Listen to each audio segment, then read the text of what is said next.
This is Channel 2 News, coverage you can count on. A new national report on sex abuse in the Catholic Church shows an alleged abuser was sent to a Nevada diocese.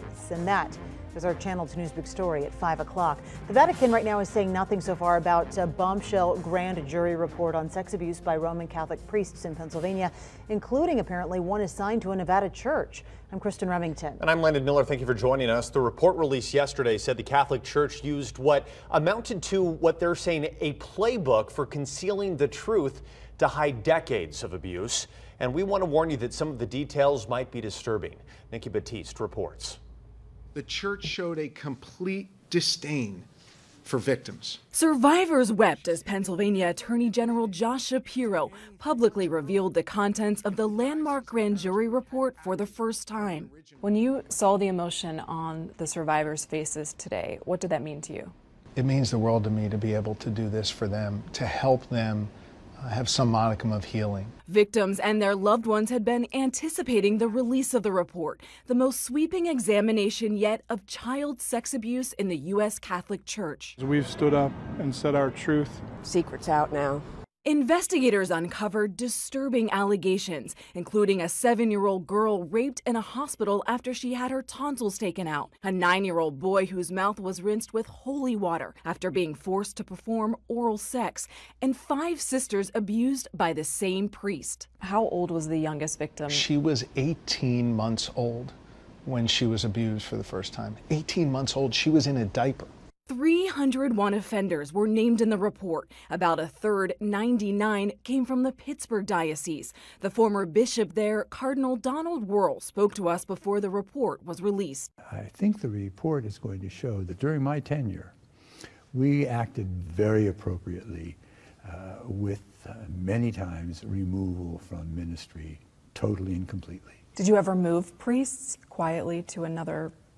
That wasn't our process. Because I did speak with a victim who said his priest that he alleges abused him was moved. I can't speak to any particular case. But according to the grand jury, in 1991, Wuerl reassigned an accused priest, Ernest Payon, to the Reno Diocese. It's frankly shocking that the priests and the bishops and the monsignors and the cardinals knew about all this and weren't shocked and sought to cover it up.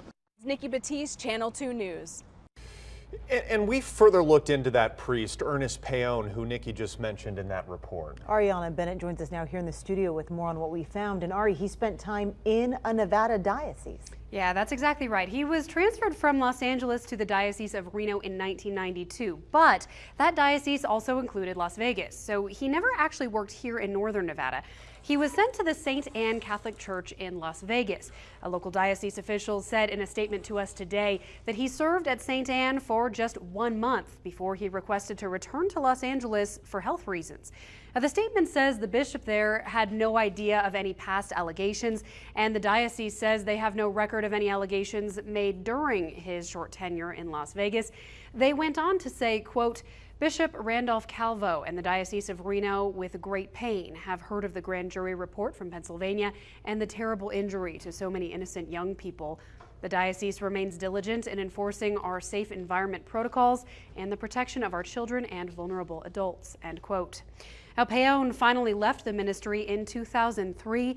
This was more than 40 years after victims first came forward saying he sexually assaulted them. And the bishop of his diocese in Pennsylvania chose to ignore those claims, instead moving him to different areas. In one letter, one district attorney even stated that they wouldn't pursue the cases because of, quote, unfavorable publicity for the church. Now, Payon died in 2012, but his victims have continued to come forward. If you'd like to see the full report with details on Payon's history, you can find a link to that at ktvn.com or on our app. Covering the story live, Ariana Bennett, Channel 2 News. And for a closer look at the abuse allegations, keep it here for the CBS Evening News next at 6.